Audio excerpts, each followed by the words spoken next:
जय हिंद साथियों, मैं निशा सैनी आपके अपने YouTube चैनल निशा सैनी स्टे 24 में आप सभी का स्वागत है। जैसे कि हम उत्तराखंड राज्य के इतिहास के बारे में चर्चा कर रहे हैं, उसमें हमने ऐतिहासिक काल यानी प्राचीन काल हमने स्टार्ट किया है।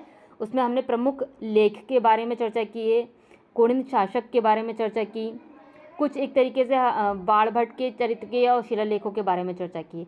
आज हम चर्चा कर रहे हैं कि उत्तराखंड राज्य में बहु राजकता का युग किस तरीके से आया और क्या क्या उस समय में हुआ है आपका।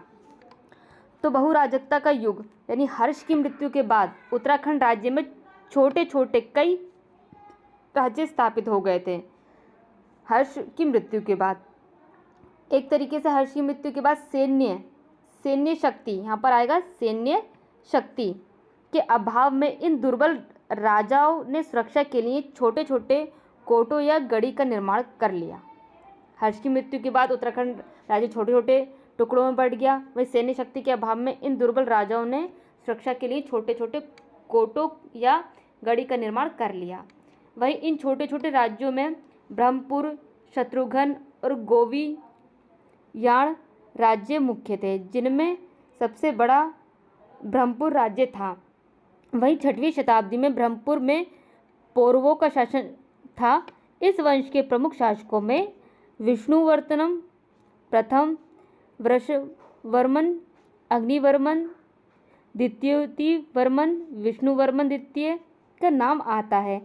इस विघटन काल में उत्तराखंड पर कई बाह्य आक्रमण भी हुए, जो कि हर्ष के मृत्यु के बाद जब उत्तराखंड राज्य छोटे छोटे भागों में बढ़ गया तो कई बाह्य आक्रमण भी हमारे इस उत्तराखंड राज्य पर हुए हैं। वहीं चौहान नरेश विग्रह राज ने आक्रमण कर दक्षिणी उत्तराखंड पर तथा तोमर राजाओं ने पूर्वी उत्तराखंड के कुछ भाग पर कब्जा कर लिया। ये तो आपका रहा बहुराजकता का युग। अब हम आगे चर्चा करते हैं काकतीपुर या कत्यूरी वंश की क्या अवधारणा रही है, किस तरीके से रहा ये उत्तराखंड राज्य में। वहीं हम कहते हैं कि हर्ष की मृत्यु के बाद उत्तराखंड में उत्पन्न अराजकता की स्थिति की समाप्ति 700 ईसा में काकतीपुर राजवंश की स्थापना के साथ हुई। शुरू से लगभग 300 वर्षों तक इस राजवंश की राजधानी जोशीमठ के निकट कार्तिकेयपुर नामक स्थान पर आपकी थी। बाद में इसकी राजधानी अल्मोड़ा के कत्यूर घाटी के बैजनाथ बागेश्वर नामक स्थान पर बनाई गई और इस कारण से ये कत्यूरी वंश के नाम से भी जाने गए हैं। सन 700 ईस्वी से लगभग 1030 ईस्वी तक इस राजवंश की 3 से अधिक परिवार वंशों ने शासन किया था। किसने? कार्तिकेयपुर और कत्यूरी वंश के शासकों ने, यानी इस वंश के जो भी शासक रहे उन्होंने 3 परिवारों तक आपका शासन किया है। वहीं अब क्यों किया? क्योंकि वहाँ पे उस समय हर्ष की मृत्यु के बाद उत्तराखंड राज्य बहुत भागों में विभाजित हो गया था। फिर आपका कौन सा है? कत्यूरी राजवंश आया। वहीं कत्यूरी राजवंश जो कि इसके बागेश्वर, कंडारा, पांडुगेश्वर, बैजनाथ आदि स्थलों से कुटिला लिपि में प्राप्त ताम्र लेखों के आधार पर लिखा गया। अतः प्रामाणिक साक्ष्यों के कारण इस राजवंश को उत्तराखंड कुमायूं का प्रथम ऐतिहासिक राजवंश माना जाता है। वहीं अंग्रेज इतिहासकार जो कि एटकिंस के अनुसार कार्तिकेयपुर राज्य की सीमा उत्तर में तिब्बत कैलाश, पश्चिम में सतलज, पूर्व में गढ़ी तथा दक्षिण में कठेर रुहेलखंड तक विस्तृत थी। कहाँ तक विस्तृत थी? रुहेलखंड तक विस्तृत थी। वहीं बागेश्वर लेख के अनुसार इस राजवंश के प्रथम परिवार वंश का प्रथम राजा बसंत देव था। वह परम भट्टकार महाराजाधिराज परमेश्वर की उपाधि धारण करता था।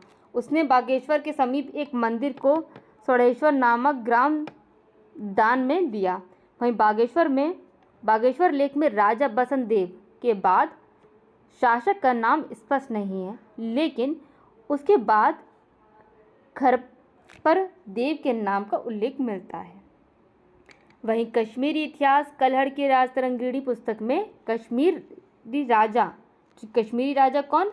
ललितादित्य मुक्तापीड़ द्वारा गढ़वाल क्षेत्र को जीतने का उल्लेख मिलता है। वही संभवतः इसी समय खरपरदेव कार्तिकेयपुर पर कब्जा कर नए वंश की स्थापना की गई है। वहीं राजा खबरदेव कन्नौज के राजा यशोवर्मन का समकालीन था। इसके पश्चात उसका पुत्र कल्याण राजा राज शासक बना, जिसकी पत्नी का नाम महारानी लधो देवी था। महारानी लधा देवी आपका था, किसका नाम था आपकी, जो कि खरपरदेव कन्नौज का जो एक तरीके से शासक था यशोवर्मन, उनकी एक तरीके से पत्नी का नाम रहा। वहीं खरपर देव वंश का अंतिम शासक उसका पोता त्रिभुवन राज था। इसने भी परम भदकवार महाराधिराज परमेश्वर की उपाधि धारण किया था। वहीं त्रिभुवन द्वारा किसी किरात पुत्र के साथ संधि करने और व्यवेश्वर देवता के मंदिर में भूमिदान की चर्चा बागेश्वर में एक तरीके से बागेश्वर लेख में लिखी गई है। कौन से किसकी चर्चा लिखी गई है? खरपरदेव के अंतिम शासक जो थे उनका पोता था त्रिभुवन। त्रिभुवन का एक पोता था जिसने जो भी अभिलेख लिखे हैं अपने, उनको स्पष्ट तरीके से लेख को प्रचार प्रसार के लिए अपना पूरा एक तरीके से पूरा जोर और जोश के साथ लगा रहा। वही नालंदा, अब नालंदा की बात करते हैं। नालंदा अभिलेख में बंगाल के पाल शासक धर्मपाल द्वारा गढ़वाल पर आक्रमण करने की चर्चा है। वही संभवतः इसी आक्रमण के बाद कार्तिकेयपुर राज्य में खरपरदेव वंश के स्थान पर निम्बर वंश की स्थापना हुई। निम्बर ने पालों से संधि की थी। वही निम्बर शैव मतावलंबी था, उसने जागेश्वर में विमानों का निर्माण कराया था। वही निम्बर के बाद उसका पुत्र इष्टगढ़ देव शासक बना। वही कार्तिकेयपुर राजवंश का यह पहला ऐसा शासक था जिसने समस्त उत्तराखंड को एक सूत्र में बांधने का प्रयास किया। किसने बांधने का प्रयास किया? उसका पुत्र इष्टगढ़ देव शासक बना था। किसका? निम्बर का। यह भी अपने पिता की भांति शैव था, अपने पिता की भांति शैव था। इसमें जागेश्वर में इसने नवदुर्गा, महिषामर्दिनी, लकुलीश तथा नटराज के मंदिर का निर्माण करवाया। वहीं इष्टगढ़ के बाद उसका पुत्र ललित शूरदेव शासक बना। वहीं पांडुकेश्वर के ताम्रपत्र में एक तरीके में इसे कालिंकित पंख में मग्न धरती के उद्धार के लिए बराहतवार के समान बताया गया। वहीं पांडुकेश्वर, कौन? पांडुकेश्वर। पांडुकेश्वर ताम्रपत्र में ललित शूर देव के बाद उसके पुत्र भूदेव के राजा बनने का उल्लेख है। इसने बौद्ध धर्म का विरोध किया तथा वेजनाथ मंदिर में सहयोग दिया। वहीं बालेश्वर एवं पांडुकेश्वर से प्राप्त ताम्रलेखों के अनुसार सलोड़ादित्य के पुत्र इच्छर देव ने सलोड़ादित्य की वंश की स्थापना की। वहीं इच्छर देव ने भुवन विख्यात दुर्मदति, सिमनवति, वेदात्य दीक्षा, दान दीक्षिक गुरु आदि पर चर्चा की है। वहीं विश्वविख्यात दुर्दता शत्रुओं की पत्नियों को वेदता की दीक्षा लेने में सफल गुरु रहे, उपाधि धारण की। वहाँ वे बहुत विद्वान था। वहीं इच्छर देव के बाद इस वंश में क्रमशः देश देव, पदम देव, सुमी, क्षरादेव आदि शासक हुए। आगे चलकर कत्यूर घाटी में आसंग विधि के द्वारा अशांति देव की वंश की स्थापना की गई है। वहीं इस अंतिम शासक ब्रह्मदेव थे, जो एक कमजोर एवं भोगी शासक था। जगारों में इसे वीरदेव या वीरदेव कहा जाता है, एक तरीके से रहा है। वहीं आगे चलते हैं कि इतिहास लक्ष्मीदत्त जोशी, इतिहासकार जो है आपके लक्ष्मी जोशी दत्त हैं, उनके अनुसार कार्तिकेयपुर के राजा मूलतः अयोध्या के राजा थे। ठीक है, राजा शालीवाहन कार्तिकेय पूर्व राजाओं आदि के पुरुष मानते हैं। इन राजाओं के इस देवता एक तरीके से कार्तिकेय थे। कुमायूं की जनता भी कार्तिकेय को अपना लोक देवता मानती है। वहीं कार्तिकेय वंशीय राजाओं के लोक हितकारी कार्यों के कारण कुमायूं क्षेत्र में आज भी ये प्रचलित है कि कार्तिकेय पूर्व वंश के अवसान पर सूर्य अस्त हो गया और रात्रि हो गई, ऐसा कहा जाता है।